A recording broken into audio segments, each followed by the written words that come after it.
ধারে কঠিন কবরে ওগো আমার আল্লাহ, থাকবো কেমন ধারে কঠিন কবরে ওগো আমার আল্লাহ।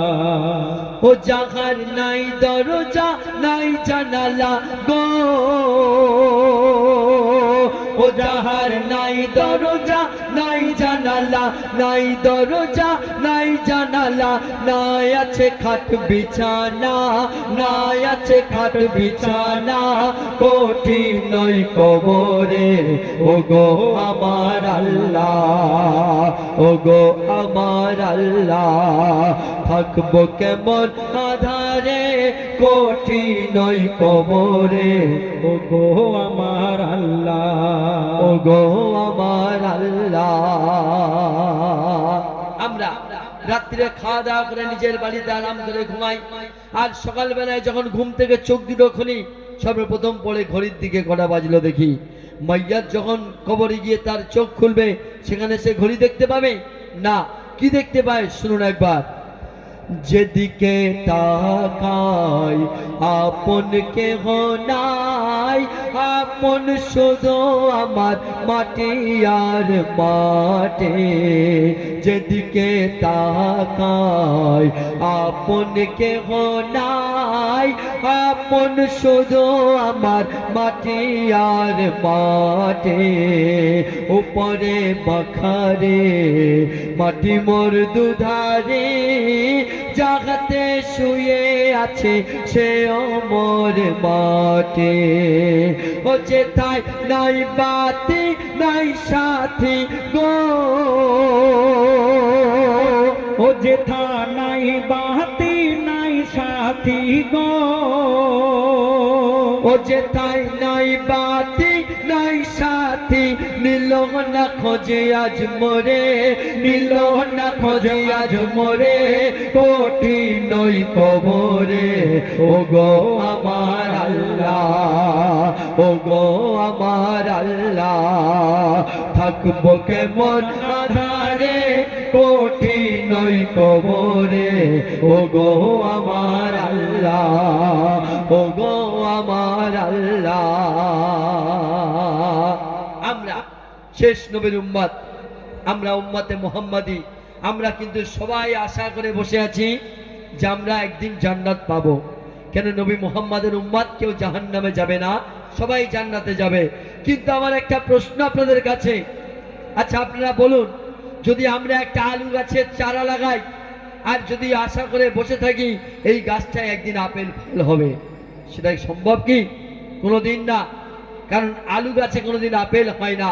তাহলে আমরা যে উম্মতে মুহাম্মাদি, আমরা যদি নবীর আদেশ, নবী যেগুলো করতে বলেছে আমরা করি না, নবী যেগুলো বারণ করেছে সেগুলো আমরা বেশি করে করি, তাহলে নবী যদি আমাদের সেদিন উম্মত বলে চিনতে পারে তবে তো আমরা জান্নাতে যাব, আর নচেত সোজা ঠিকানা আপনার আমার জাহান্নামে হবে। বলছে শুনুন, কি ভুলের সাজা নামাজে কাজা, পিছে ধরে মোর দুই ধারের পাজেরা। কি ভুলের সাজা নামাজে কাজা, পিছে ধরে মোর দুই ধারের পাজেরা। পারিনি বলিতে সওয়ালের জবাবেতে, লোহার দ্বন্দ্ব মেরে করে দেয় ঝাঁঝরা। ও আমার পায়ে বেড়ি হাতে শিকল গো,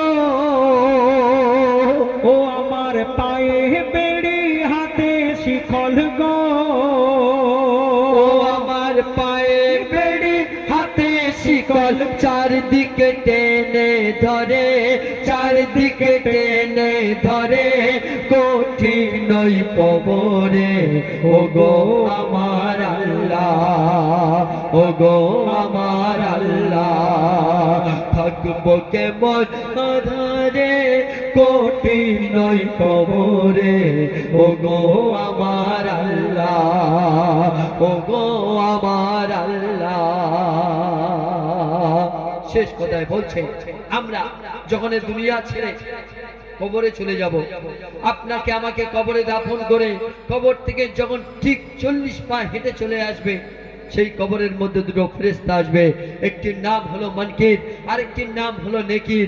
এই মানকির নেকির এসে মাইয়াতকে প্রশ্ন করবে, বলো মান রব্বুকা মান দীনুকা মান নবিয়ুকা, অর্থাৎ রব তোমার কে, দিন তোমার কি, আর নবী তোমার কে।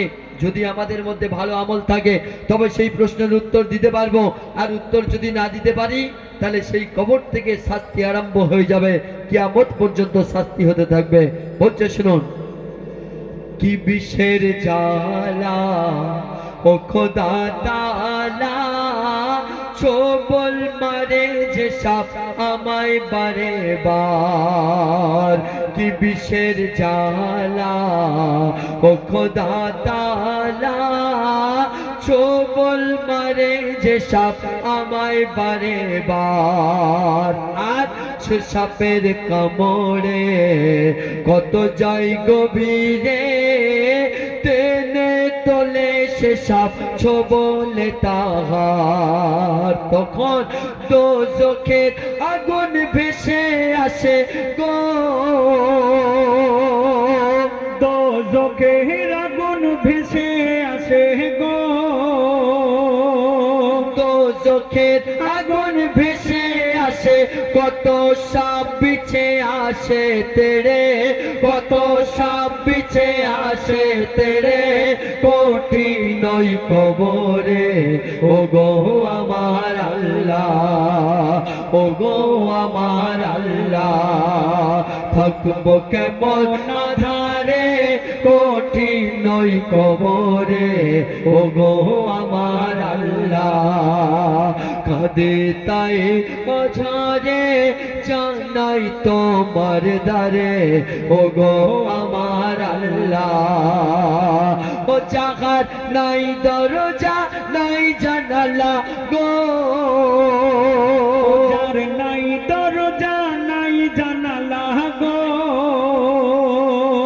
ও জাগার নাই দরজা নাই জানালা, নাই আছে খাট বিছানা, নাই আছে খাট বিছানা, কঠিন ওই কবরে ও গো আমার আল্লাহ, ও গো আমার আল্লাহ, ও গো আমার আল্লাহ, ও গো